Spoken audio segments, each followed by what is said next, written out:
No! I think these are in the middle of... They're in the middle of the mod. They're in the middle of the mod. Can we get the parts? I think so. Oh my god. 39.55 is a goal. They freaking modernized them. No! Okay, we gotta get these parts though. Yeah, let's give it a ride. I can't believe it. Interior's still the same, but... Oh, that's so sad. Yeah, another BS innovation. Plain, too. They went with the cheapest package they could get.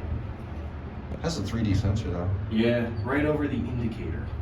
I will say these run a lot better. Yeah. Did the old boom?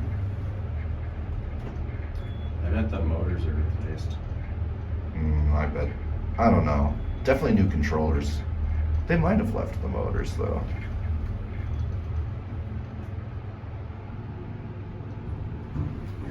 Yeah. They don't have the same. Well, I'm gonna look at the. It's modernized. The other That one's done. sucks. No, the other one's not done. Okay. At least I don't think it is. All the fixtures are probably done already. Well, I don't know. That indicator was still there at least. The hall ones, I bet they're keeping those. No, they got rid of it on this one. Why? Yeah, I don't know. They literally took away functionality. Not sure the point in that. That's really sad. Yeah. Like, look. See, they Yeah, I literally wonder if the elevator got rid of it. are still working.